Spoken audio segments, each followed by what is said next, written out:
Apakah bumi ini akan kiamat? Ada kepastian teologi di situ. Ada yaumil akhir. Ada penghakiman bagi mereka bahkan yang lolos meniti Shiratul Mustaqim tetap akan diuji. Quran, teologi mengajarkan kami sudah memberi tanda-tanda, maka kalian harus berpikir.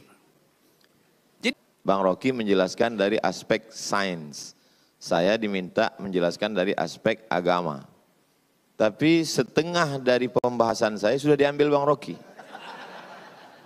Ada beberapa istilah yang sudah dia pakai. Saya hitung itu tadi. Yaumil akhir, Shiratal Mustaqim, Inna Rabbaka labil mirsad. Itu. Dalam hati saya, ini kalau lama sedikit habis bahan saya ini.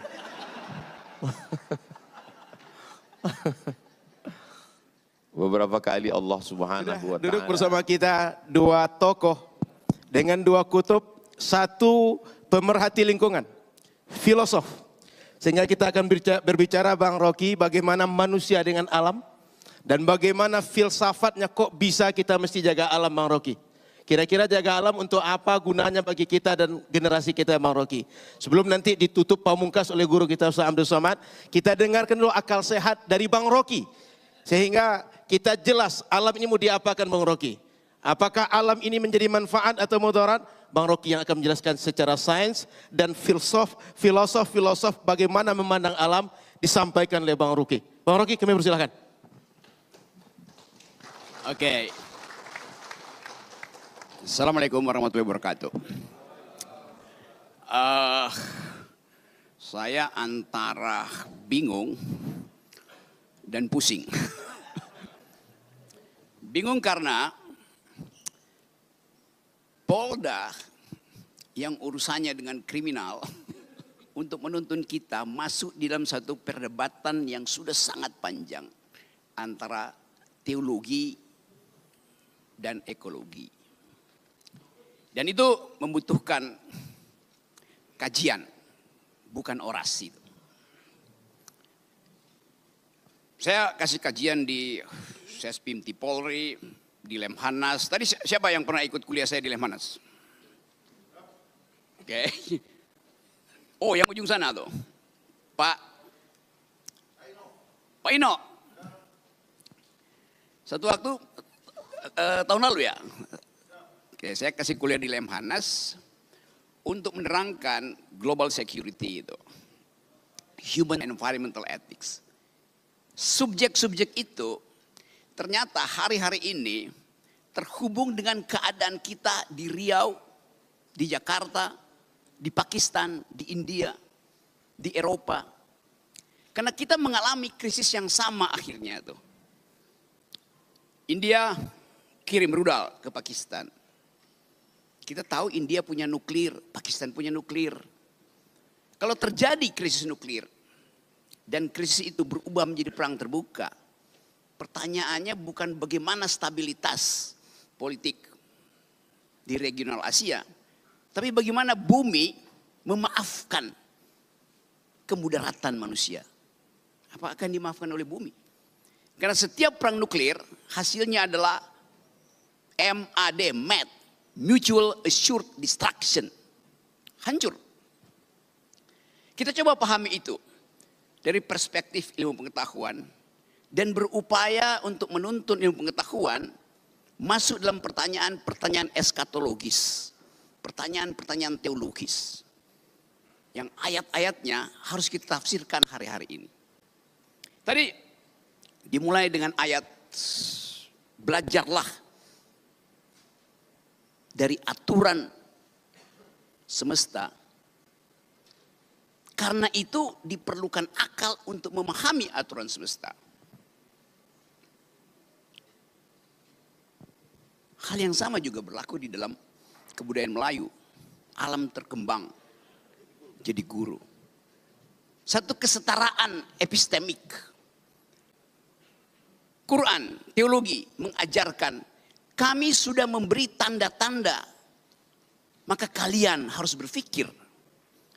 Jadi ilmu pengetahuan diselundupkan untuk memahami alam semesta. Diselundupkan melalui ayat-ayat suci. Karena bumi ini suci. Jadi kita mulai membayangkan soal itu.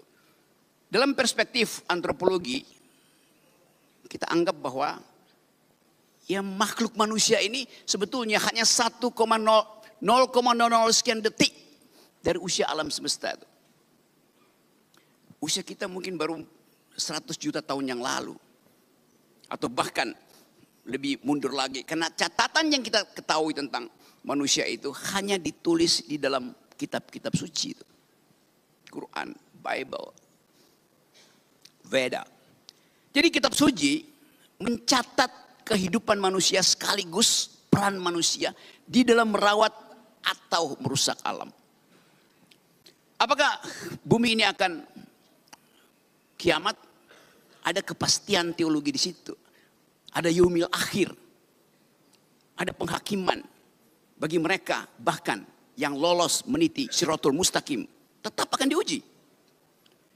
Jadi kalau kita katakan bumi akan kiamat, dunia akan kiamat, dari segi teologi kita sedang menuju ke situ. Akan. Tapi dari segi pengetahuan bumi ini memang pernah kiamat. Ketika supernova itu meledak kira-kira 5 miliar tahun yang lalu. Pecahannya jadi matahari. Sebagian pecahannya jadi bumi. Jadi ilmu pengetahuan hanya mampu untuk menerangkan bahwa dunia sudah pernah kiamat. Satu peristiwa kosmologi. Ketika sebuah bintang yang namanya supernova itu meledak. Dan kita di bumi menerima ledakan itu sebagai rahmat. Karena dengan ledakan itu terbentuk alam semesta baru. Indonesia penggalan dari ledakan itu yang terjadi 4,5 miliar tahun yang lalu. Sekarang kita membayangkan satu kondisi bahwa yang dirawat oleh bumi selama 4,5 miliar tahun itu sekarang mulai disebut sebagai potensi kerusakan ekologis jilid 12, 13 seterusnya. Tapi apakah bumi mampu memperbaiki dirinya? Tanda-tanda itu ada. Kalau kita membaca cara memperbaiki bumi seperti yang difatwakan di dalam Quran, pakai otak. Doa dan otak. Kita lihat jumlah kerusakan yang dibuat manusia. Yang disebut antroposin. Artinya jumlah kerusakan kuantitas dan kualitas yang dibuat manusia sudah melampaui daya pulih bumi. Kita belajar itu dalam ilmu geologi itu. Kalau bumi merusak dirinya, dia mampu memperbaiki dengan cara regenerasi itu. Kita kutuk gurun Sahara yang kering kerontang, kita puji hutan Amazon yang hijau dan sejuk. Mengapa kita kutuk gurun Sahara? Karena di situ tidak ada kehidupan. Mengapa kita muliakan hutan Amazon? Karena di situ ada keragaman hayati. Tapi kalau kita ikuti keterangan ayat tadi, pakai otak. Allah Subhanahu wa taala mengatakan, pakai otak untuk membaca gejala alam. Surat apa tadi? Surat Al-Imran. Kalau kita pakai otak, kita mulai riset. Ternyata hijaunya hutan Amazon bertahan jutaan tahun karena dipupuk oleh fosfat. Fosfat adalah elemen kimia yang memupuk Amazon. Di mana fosfat itu ada? Tidak di hutan Amazon. Adanya di gurun Sahara. Anda lihat ini gurun Sahara, ini hutan Amazon, bagian selatan Amerika, hijau. Gurun Sahara, bagian selatan Afrika, dia paralel. Di dalam rotasi bumi, dalam hitungan 70 jam, panas matahari menguapkan gurun Sahara dan mengikuti rotasi bumi, uap fosfat itu tiba di hutan Amazon. Gurun Sahara adalah pabrik pupuk untuk hutan Amazon. Yang bikin siapa? Bukan oligarki. Allah Subhanahu wa taala yang buat itu. Jadi kita melihat keteraturan itu ada bahkan dalam ide pertama penciptaan. Yang nanti akan diterangkan oleh UAS, Ustadz Akal Sehat. Kita coba memahami itu. Oh, belum bikin pantun ya.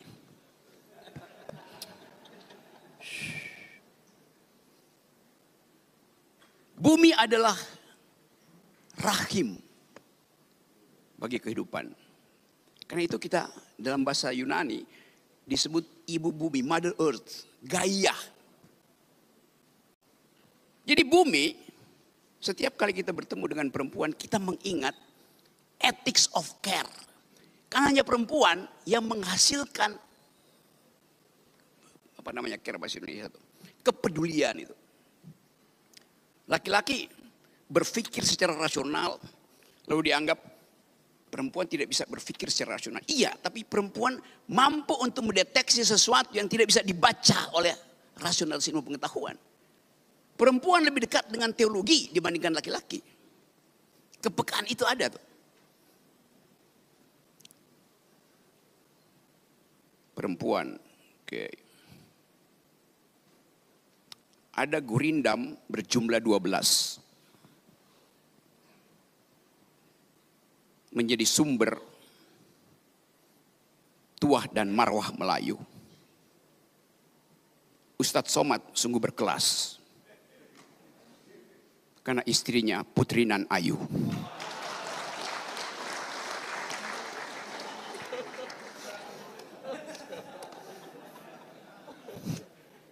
Keayuan perempuan setara dengan keayuan bumi. Bumi itu indah, bumi itu ayu. Saya memulai dengan cara itu. Untuk mencoba memahami bahwa kita perlu ethics of care. Belajar pada kepedulian perempuan. Kita semua lahir dari rahim perempuan. Lahir dari rahim perempuan, rahim yang sudah membagi keadilan. Setiap kita pernah ada dalam kandungan bumi dan bumi sudah membagi keadilan. Setiap kita pernah ada dalam rahim perempuan dan rahim perempuan sudah membagi keadilan. Ketika kita di dalam kandungan ibu kita mensuplai gizi. Jadi kita memperoleh makan siang gratis pertama dari rahim ibu kita. Dan sangat bergizi. Dilahirkan dari rahim perempuan, kita pindah pada rahim laki-laki. Rahim laki-laki itu namanya APBD, APBN, Kongres Partai. Itu rahim laki-laki. Yang isinya adalah arogansi. Setiap rahim laki-laki, apalagi yang ada di Senayan, mengincar rahim APBN. Berapa yang bisa saya rampok? Itu yang terjadi. Kita coba bayangkan bahwa kemuliaan perempuan menuntut keadilan. Sementara kebijakan publik sangat jarang memperhatikan hak-hak perempuan. Hak-hak bumi itu setara dengan hak-hak perempuan. Merusak bumi sama dengan memperkosa perempuan. Karena dia adalah ibu kita, ibu bumi. Dasar pikiran itu harus betul-betul tumbuh di dalam kondisi epistemik. Kecerdasan diberikan oleh bumi pada kita. Tapi kenapa kita mesti rusak? Karena arogansi. Keinginan untuk mengubah wants menjadi needs itu. Bumi menyediakan kecukupan bagi kita. Yang kita butuhkan. Basic needs. Tapi politik membuat needs itu menjadi wants. Tambah mau lagi. Itu yang merusak lingkungan. Ketika needs sudah dipenuhi. Wants-nya itu berubah menjadi keinginan untuk akumulasi. Itu ya. Kerusakan lingkungan dimulai ketika ego antropologis kita menganggap bahwa bumi itu disediakan untuk kita eksploitasi. Nah, kerakusan itu yang hendak kita halangi hari-hari ini. Jadi sekali lagi, sering dikatakan bahwa perempuan itu adalah makhluk kelas 2, dibuat dari tulang rusuk laki-laki. Jadi yang utama adalah laki-laki, perempuan itu cuma diambil dari tulang rusuknya. Tapi ilmu pengetahuan menerangkan sebetulnya bahwa kalau perempuan sekedar dibuat dari tulang rusuk laki-laki, laki-laki dibuat dari apa?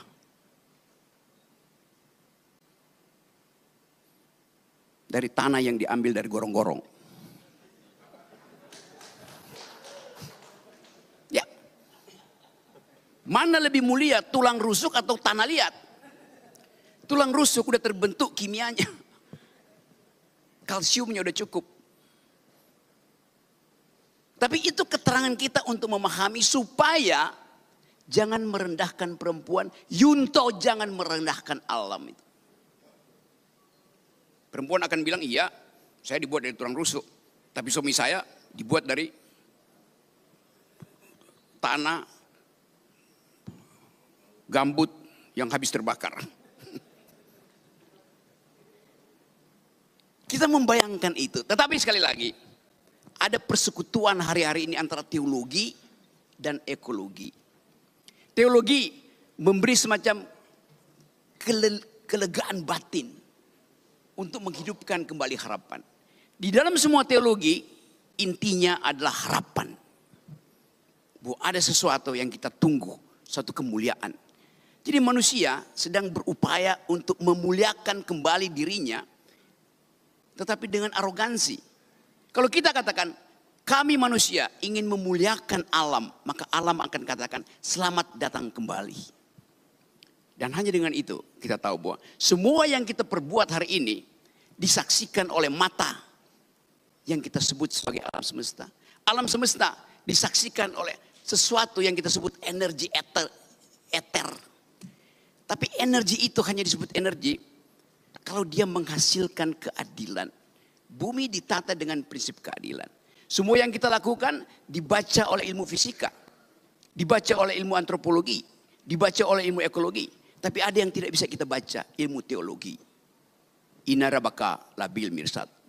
Allah Subhanahu wa taala memahami kita, melampaui kemampuan kita membaca alam. Assalamualaikum warahmatullahi wabarakatuh. Menarik, Bang Rogi, cerita dari mulai bintang supernova, kemudian Amazon, Sahara. Tapi lebih menarik bagi saya adalah pantun di tengah beliau bercerita tadi. Ya Bang Rogi ya. Kemudian Bang Rogi bercerita bagaimana menafsirkan Quran. Yesus saya bertanya ini, Bang Rogi sudah mulai menafsirkan Quran. Setelah ini baca Quran Bang Rogi ya. Maka ini menarik bagi saya Bang Rogi cerita Quran, cerita teologi. Dan sudah sampai kepada rahim perempuan, rahim laki-laki yang arogansi Bang Rogi ya. Sehingga rahim-rahim ini perlu kita perjelas dengan teologi yang akan dipaparkan lebih gamblang oleh guru kita. Maka Ustaz Abdul Somad yang akan merangkai semuanya. Bagaimana cerita bintang supernova sampai rahim laki-laki dan perempuan Ustaz. Pada Ustaz kami persilahkan. Bismillahirrahmanirrahim. Assalamualaikum warahmatullahi wabarakatuh.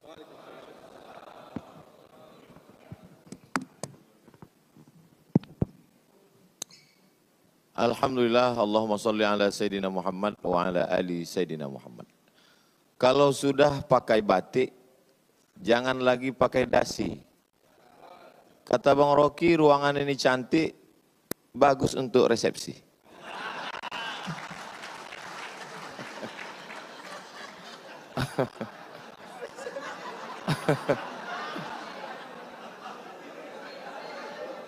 Jadi memang dalam tradisi Melayu ada yang disebut dengan membalas pantun. Jadi itu tadi hanya sekedar membalas karena Bang Rocky berpantun tadi kita balas.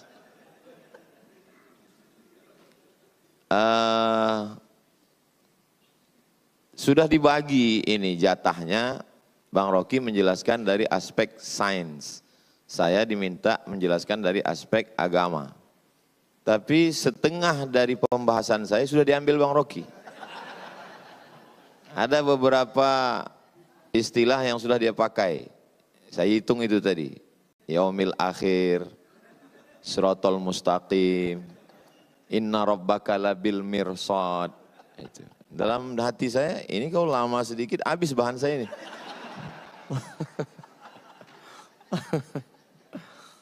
Beberapa kali Allah Subhanahu wa taala. Jadi memang ini sebetulnya masalah hati. Jadi kalau hati kita itu connect, mudah kita berinteraksi. Mudah-mudahan kesatuan hati kita ini bisa untuk menjaga rahim alam ibu pertiwi, insya Allah. Kalau Tuhan pergi ke Pelelawan, Pelelawan itu negerinya para bangsawan. Tadi Bang Rocky selalu menyebut tentang perempuan, mungkin karena di sini banyak polwan.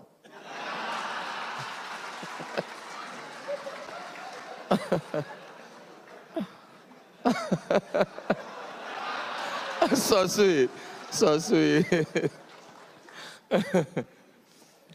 Baik, jadi saya urutkan karena saya diminta dari aspek agama. Pintu gerbang untuk masuk ke agama Islam itu adalah syahadat asyhadu an la ilaha illallah wa asyhadu anna Muhammadan Rasulullah. Tuhan itu abstrak, tidak tersentuh, tidak kelihatan, tidak berbentuk. Dalam Islam bukan fisik. Maka tidak dalam bentuk patung, bukan batu, bukan kayu dan lain sebagainya. Tapi Al-Quran menggambarkan bahwa iman itu kasyajaratin thayyibatin, seperti pohon kayu. Asluha sabitun, akarnya menghunjam ke tanah. Wa far'uha fis sama, pucuknya ke langit. Sesuatu yang abstrak dalam Islam digambarkan dengan sesuatu yang kelihatan. Cinta itu tidak kelihatan. Bagaimana menggambarkan cinta? Maka mesti digambarkan dengan sesuatu yang kelihatan. Maka muncullah ungkapan, cintamu seperti air di daun keladi. Setelah tumpah tidak meninggalkan bekas. Begitu biasanya orang yang kecewa. Maka dalam Islam iman itu digambarkan dengan pohon kayu. Kalau tadi Pak Gub bercerita tentang orang Melayu tidak bisa dilepaskan dari hutan, dari pohon kayu, ya logis, masuk akal, karena memang orang Melayu tinggalnya di tengah jantung Pulau Sumatera, memang dia begitu buka mata ngelihat pohon kayu. Tapi Nabi Muhammad SAW, dia bukan orang Sumatera. Dia tinggal di gurun pasir yang pohon itu sesuatu yang sulit. Tapi ketika cerita tentang iman, kaitannya dengan pohon kayu. Setelah masuk, setelah orang beriman, lalu kemudian bagaimana kondisi dia? Mathalul mu'min kamathalis syajar. Orang beriman itu seperti pohon kayu. Pohon kayu lagi. La yazalur rihu tumiluhu. Angin senantiasa membuat dia bergoncang. Jadi ketika orang sudah meyakini Tuhan, nanti akan ada goncangan-goncangan keimanan. Lagi-lagi dikaitkan dengan pohon kayu. Ketika pohon kayu sudah mulai berdiri, maka akan datang ada angin yang membuat dia bergoncang. Maka sabarlah seperti sabarnya pohon kayu. Lagi-lagi pohon kayu. Dari awal pohon kayu. Suasana hatinya setelah beriman seperti pohon kayu. Lalu kemudian dia mulai berbuat baik. Perbuatan baik apa yang bisa dia lakukan? Ma min muslimin yaghrisu gharsan yazra'u yazra'an. Kalau ada seorang beriman yang menanam tanaman. Dia tidak sebut tentang sholat, zakat, puasa, haji. Itu ritual. Tapi ada satu amal, menanam pohon kayu, kata Nabi. Ma min muslimin yaghrisu gharsan yazra'u zar'an fayakuluhu tayrun. Kalau ada orang beriman menanam pohon kayu, lalu kemudian tanamannya itu dimakan oleh tayrun, burung. Bahimatun, hewan. Insanun, manusia. Illa kanat lahu bihi sadaqah. Maka itu sebagai sadaqah. Makanya orang disuruh menanam pohon kayu depan rumah. Supaya apa? Supaya ada sedekah. Sekarang kita pergi ke rumah orang, lalu kita lihat di ruang tamunya ada pohon kayu. Tapi ternyata setelah kita dekati rupanya pohon plastik. Itu bedanya di Mapolda. Ternyata pohonnya asli semua. Makanya ada ungkapan hijau rumput di rumah, lebih hijau rumput sintetis. Berubahnya di rumput sintetis. Karena tidak pernah kering dia. Memang sekarang semua penuh dengan kepalsuan. Yang asli itu hanya di Mapolda. Lalu kemudian bagaimana dengan dosa? Dosa itu adalah judi dan seterusnya. Tapi orang lupa.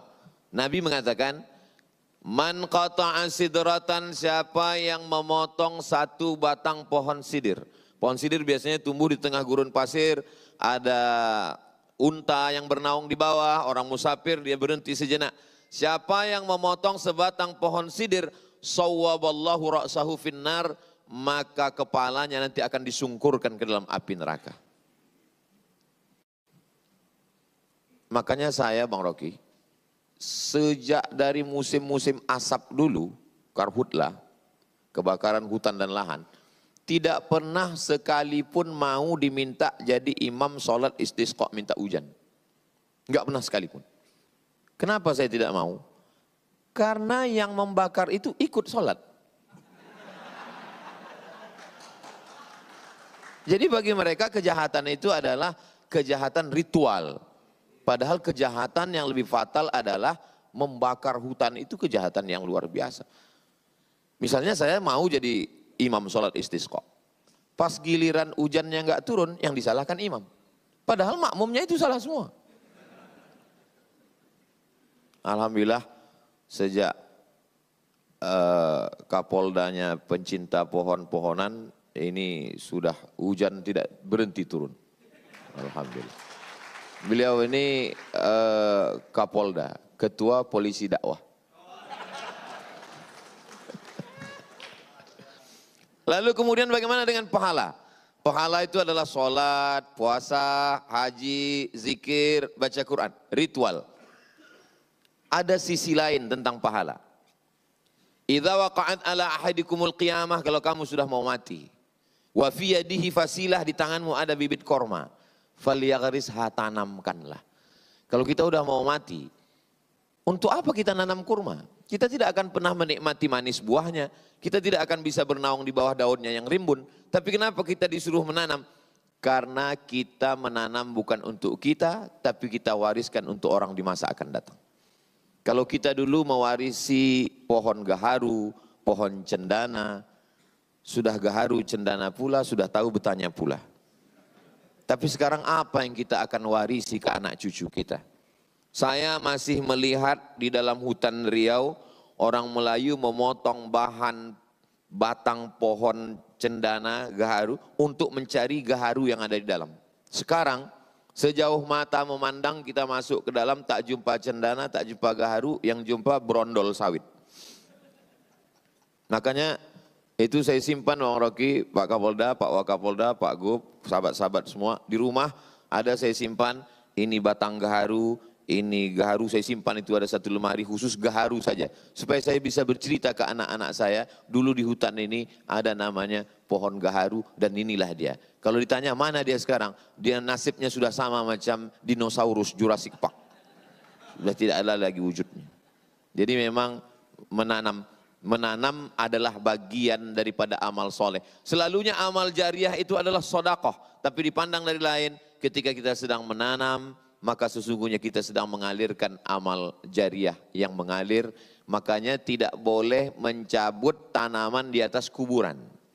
Kalau sekedar merapikan, membersihkan boleh. Kenapa? Karena Nabi Muhammad SAW mengajarkan bahwa pohon-pohon kayu itu bertasbih. Makhluk langit, planet, bulan, bintang, Neptunus, Merkurius, Pluto, Mars. Makhluk bumi, kita semua. Ketika Tuhan bercerita tentang makhluk langit dan makhluk bumi, dia pilih dua perwakilan. Untuk makhluk langit, dia pilih bintang. Untuk makhluk bumi, dia tidak pilih kita. Dalam surat Ar-Rahman. An-najmu wasyajaru yasjudan. An-najmu, bintang. Wasyajaru, pohon kayu. Yasjudan, kedua-duanya bersimpuh sujud bertasbih kepada Tuhan. Kenapa tidak dikatakan bintang dan manusia? Kenapa untuk bumi ini yang mewakilinya pohon kayu? Karena pohon kayu lebih jujur daripada manusia. Lalu kemudian ketika kita bersaudara, maka persaudaraan itu seperti pohon kayu. Mathalul mu'minin kamathalil asjar. Persaudaraan orang-orang yang percaya itu seperti pohon kayu. Bagaimana pohon kayu? Pohon kayu kalau sendirian, datang angin kencang dia patah. Tapi kalau pohon kayu itu bersama-sama, beramai-ramai, kita lihat bagaimana hutan akasia. Sekencang apapun angin, dia tidak akan patah. Kenapa? Ketika angin datang dari sini, dia ditolong oleh yang sebelah sini. Datang dari sini, ditolong di sini. Dan saya merasakan itu. Ketika saya dibully, diejek, dicaci maki, ada pohon kayu yang menolong saya. Yang memberikan nama lain bahwa UAS itu bukan Ustadz Abdul Somad, tapi Ustadz Akal Sehat.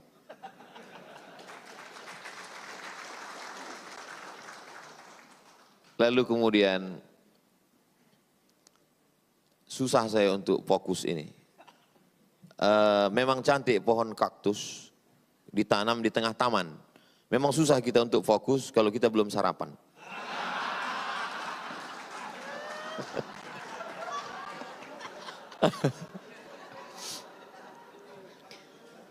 Kalau kita bersedekah pahalanya banyak.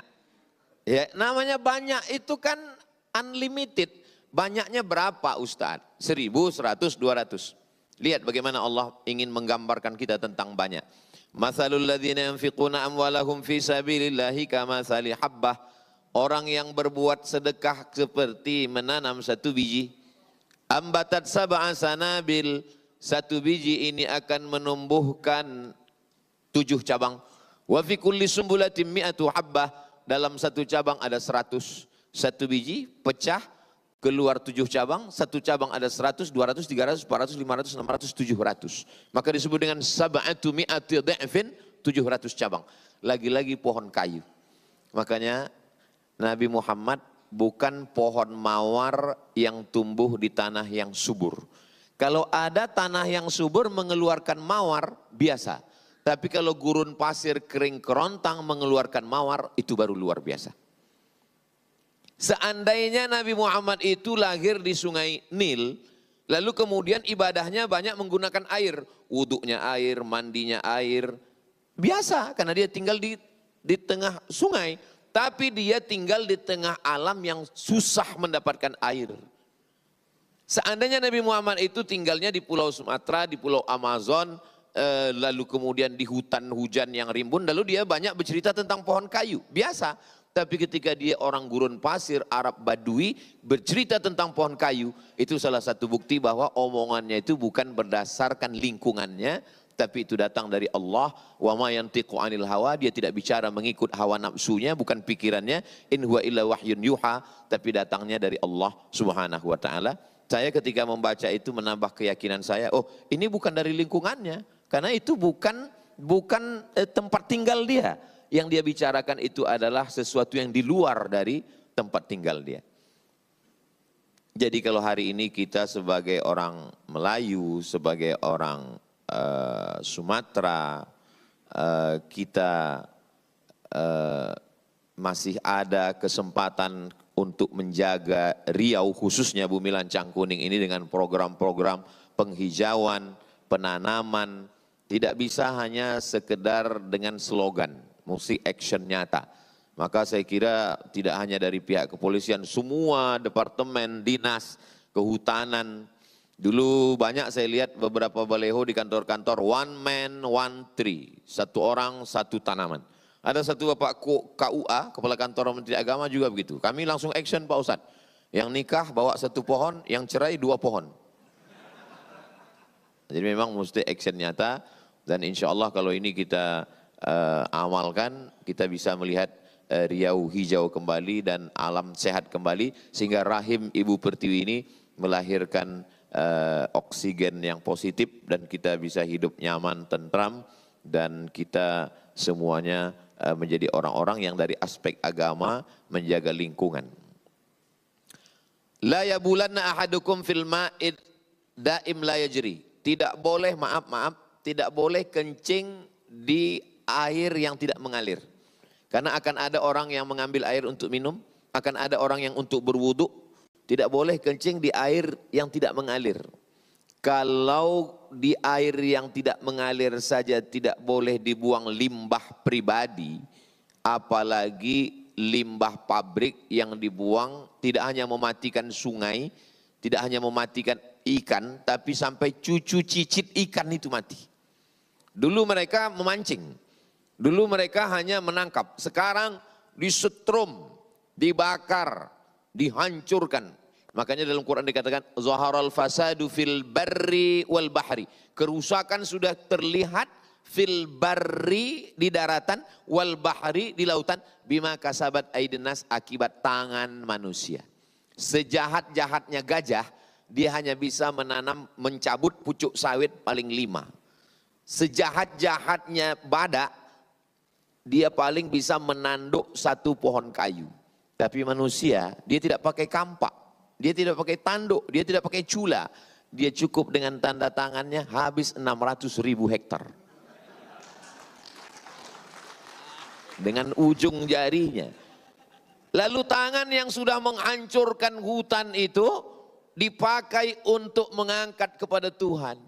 Ampunkan dosa kami yang Tuhan. Kira-kira apa kata malaikat? Kau bercanda apa serius? Dibangunkan 1 masjid, berangkat ke tanah suci, menangis di pintu Ka'bah, pulang bersih. Ini bukan agama, ini opium. Ini yang dikatakan Karl Marx bahwa agama itu opium. Orang kecanduan agama, membakar hutan, menghabiskan alam. Sekarang harimau di Pelalawan mau ngamuk masuk ke rumah warga. Bukan harimau yang masuk ke rumah warga, warga yang sudah lama masuk ke rumah harimau. Sekarang dikatakan, ini Pak Ustadz, kenapa di Riau ada jalan tol yang tempat gajah lewat? Kita yang sudah mengambil tempat gajah lewat. Jadi gajah itu memang dari dulu tidak pernah melewati jalan orang lain. Gajah itu kalau sudah kakek moyangnya jalan di situ, dia terus saja di situ. Tapi manusia, hari ini dia jalan di sini, besok trotoar dia ambil. Jadi sebetulnya pantasanlah agama itu untuk kita. Karena memang kita yang tidak lurus menjalani hidup ini. Kalau gajah itu memang udah lurus, dia nggak pindah-pindah lagi. Gajah itu tidak bisa berpindah. Dan yang paling setia di antara semuanya adalah buaya. Buaya itu tidak bisa berpindah ke lain hati. Selama dia di air. Tapi kalau dia sudah naik ke darat, dia sudah lain cerita. Akhirnya waktu juga yang memisahkan kita. Nah, tadi saya lihat Bang Rocky 25 menit, maka saya pun 25 juga. Karena lebih dari jatah yang sudah ditetapkan, itu berarti keluar dari keadilan. Kita kembalikan ke Ustadz Al-Nabdinar. Terima kasih Ustadz yang sudah memaparkan bagaimana teologi memandang alam ini sebagai banyak permisalan. Sehingga mulai bercerita penciptaan sampai amal soleh, semuanya permisalan dengan pohon. Sebelum kita lanjut dengan diskusi tanya jawab, Pak Kapolda, hari ini kawan-kawan kita biker subuhan milad yang ke-7 Pak Kapolda. Dan akan siladda pertama di Pekanbaru. Sehingga kawan-kawan biker subuhan berasal dari berbagai daerah datang ke Pekanbaru. Siladda pertama hari esok atau hari ini? Hari ini di Pekanbaru. Ini tim-tim tangguh kita yang biasa pengajian dengan Tuan Guru setiap Rabu subuh di Rimbo Panjang. Kita berharap biker subuhan ini tidak hanya sekedar kajian, tapi juga akan ikut menanam pohon bersama Pak Kapolda, menjaga alam bersama Bang Rocky dengan kepedulian, dengan keadilannya.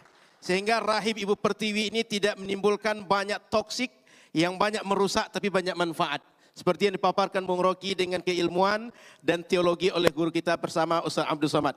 Sebelum kita tutup diskusi ini nanti dengan doa, kita buka dulu